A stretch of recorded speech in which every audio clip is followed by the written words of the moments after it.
What makes a lie a lie? Is it simply saying something false? Or is it more about the desire to deceive? In this video, we're exploring Augustine's De Mendacio, or On Lying, a rather neglected treatise that actually completely changed my perspective on him. Augustine's analysis of lying is rigorous and extremely well considered, and just as any good philosopher should, he will challenge your assumptions about lying. So if you think you know what a lie is, wait until you've watched this video. Let's start simple because things are about to get pretty intense. So let's start with jokes. Augustine points out that not every falsehood is a lie. Jokes, for instance, typically convey falsehoods, but the tone in which the joke is delivered, the manner of the comedian telling the story, indicate that you're not supposed to take the joke literally. And this leads us to our first discovery. Lying isn't just about falsehood. It's about deceptive falsehood. You're not deceived by a joke, you know it's a joke. A lie, on the other hand, is designed to deceive. But what about when you spread falsehood unintentionally? Suppose you believe something to be true, share it with others and deceive them, and later find out that you were wrong. Have you lied? According to Augustine, no. A lie requires more than deceiving with false beliefs. It involves saying something that contradicts what you actually believe. That man lies who has one thing in his mind and utters another in words or by signs of whatever kind. This is what Augustine calls having a double heart. It means believing one thing to be true, but speaking or acting as if believing something else. It is therefore entirely possible to say something false while believing it to be true, and therefore to have not lied. Meanwhile, it's possible to say something true while believing it to be false, and therefore to have lied. Are you with me? If I believe the Earth is flat and I tell you so, I haven't lied, whether or not the Earth is spherical or flat.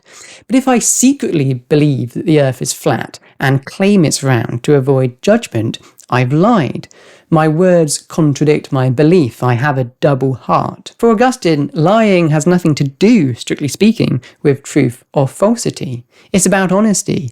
Are your words consistent with what's in your heart? For from the sense of his own mind, not from the verity or falsity of the things themselves, is he to be judged to lie or not to lie. This discussion allows us to close in on a proper definition of lying.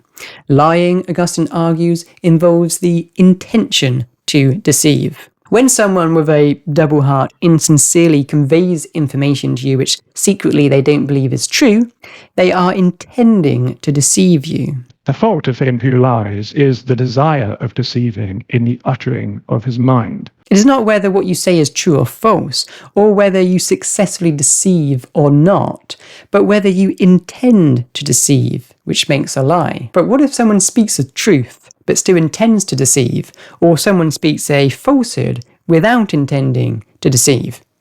This is where it gets a bit mental. Let's consider two scenarios. One, nice Naomi. Naomi tells you a falsehood. Don't take that road, there are robbers on that road. But she knows you distrust her and will do the opposite of what she says. Her goal isn't to deceive you, but to protect you. So you take the road she tells you not to, thereby avoiding the robbers who are actually on another road. By using reverse psychology, she ensures you avoid danger. 2. Horrible Herbert.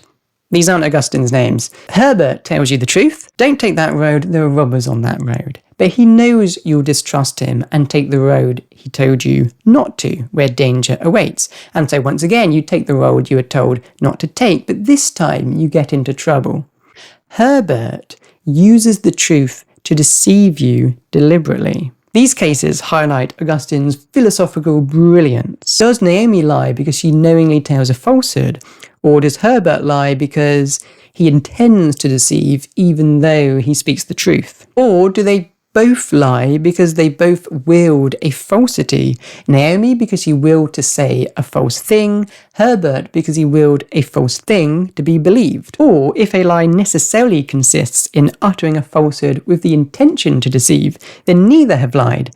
Naomi because she intended for you to believe something true, Herbert because what he said was the truth. Augustine's response to these two cases is unexpected. He doesn't intend to give us a clear answer. What Augustine does say is, look, The best thing we can do is conduct ourselves truthfully and honestly. Be allies of the truth. Don't look for some loophole that allows you to speak falsehoods or deceive with the truth. Say what you believe with the intention that others believe it too. It doesn't matter whether or not Naomi lies or Herbert lies or both or neither lie.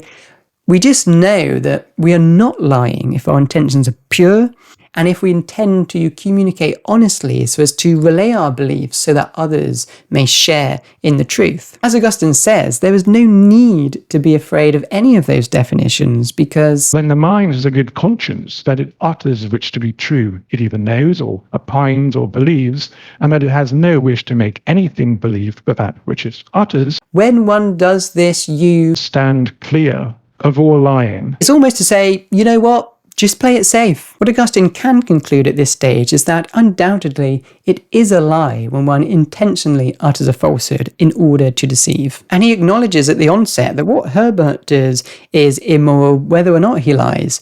He commits a sin because he intends to harm you. We ought not to act like that anyway. Naomi, on the other hand, is a little bit more tricky to condemn. But Augustine later argues that lying is wrong in all circumstances, even if it could save an innocent person's life.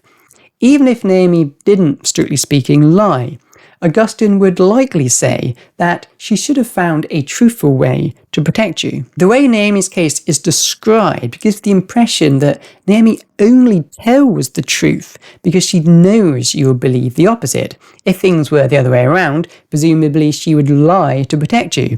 For Augustine, that would be wrong. Ultimately, for Augustine, lying isn't just a social or moral failure, it's a sin against God, because God is truth. But it would be a mistake to ignore the fact that Augustine provides a multitude of reasons for why lying is wrong, not just theological, but also secular and logical reasons. In our next episode on the history of the ethics of lying, we'll explore Augustine's 8 types of lie and unpack the horde of arguments that Augustine throws at us. What do you think? Does Naomi lie? Does Herbert lie? Both or neither? Don't forget to like and subscribe for more philosophy and more ethics of lying. Thank you for watching. See you next time.